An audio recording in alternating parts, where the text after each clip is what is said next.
need a big democratization of what's been the history of world cinema that takes into account all the contributions of the large cinemas of the world, of Indian cinema, of Latin American cinema, Mexican cinema, Argentinian cinema, before Mexican, Turkish cinema, Egyptian cinema, and that we can talk in that eye to eye. I mean, it can be possible that you read the top 10 lists and they still. I like Clint Eastwood. I like David Lynch, but David Lynch and again Paul Thomas Anderson, Wes Anderson. I don't know, the same guys, So it's grow up. We have a lot of monolith. I like what the people from the Toronto Film Festival did with the list. Sure. They put 3 G.H. movies and that's it.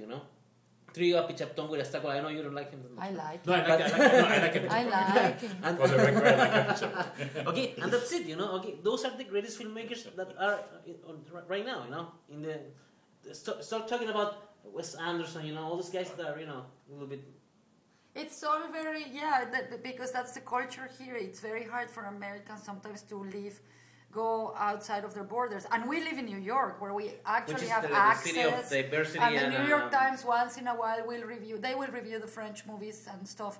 But I was thinking, for me, Avatar is the metaphor of what Hollywood does to the small film industries. Everybody's talking about Avatar as the metaphor of the oppressed versus the power. I think the major hypocrisy of this film is that this is what Hollywood does to the film industries of the world. It just crushes everything. But you know what? I'm not that, in the terms of the work I do every day, I'm not really worried about Hollywood.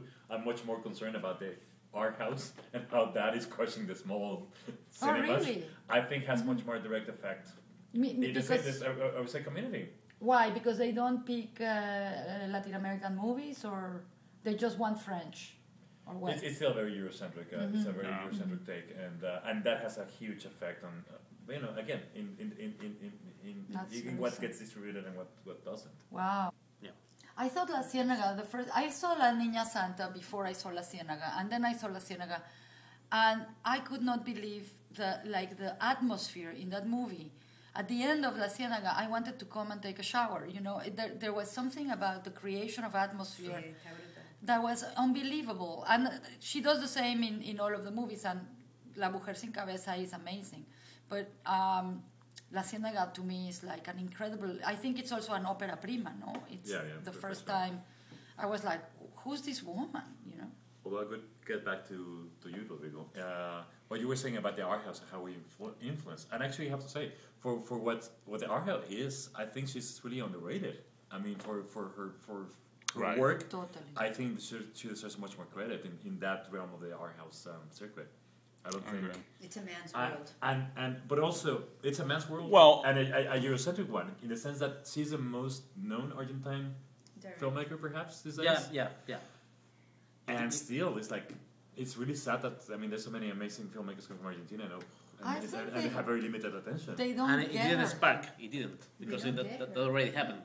No, right. The whole movement. No? Exactly. I think that's my take. I think we're gonna go. I think we're gonna in 10 or 20 years. We're gonna revisit this list, and I say, wow, how we did miss all this amazing work. Right. I think that's what's gonna happen. We're really missing in action. Also as film professionals, I think. Yeah. What are we missing again? A lot of movies that weren't even distributed or this didn't list get any exposure. That list, it's just. So, are you saying that maybe some of our work is to go to, the Argentina and ask them, to the consulate or la Corporación de Cine de Argentina to what is coming out in us knowing? But it already happened, no? I think we have, in that sense, I think we have more compromise to be more on top, because the production now is so big and so vast that actually there's loops, and we try to be, Tropical, we try to be on top of it. But here and there, there's a lot of, there's some loops. I saw El Aura de Fabian Bielinski. I saw it on Netflix because I don't think it ever got distribution here. Laura, IFC films actually. It was. Okay. I put it on. I don't know if I put it on my list, but I thought that was a great genre film. Sure. And it's the kind of film. It's a genre film. It's a thriller, But I think that here people are just, it's so hard for people who are making independent films in the United States to get money and distribution. Then along comes somebody from in a different language. It's just extraordinarily, it's like an uphill battle. It's very difficult. It is very difficult. I have a question. Sure.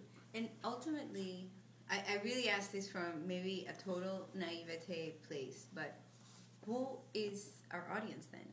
Like when you're promoting these films, and when you're talking about the art film, or when you're saying, okay, we want to get known, and who do you really want to reach? I think, I mean, that's the different cap. I think I take one cap off, put a cap on the publicist. I personally think the films have different audiences. Mm-hmm. I do believe in a, and that's one amazing thing about film. Mm-hmm. And actually, that's kind of I guess the controversy. Because through film, you get to know different culture. You can identify with different characters from China. That's what I always loved about film. That it was like such a great platform to learn new universes, very different from yours. The thing is that now, but here we're in terms of the marketing, it's so niche marketing. So Latino films are only for Latino filmmakers.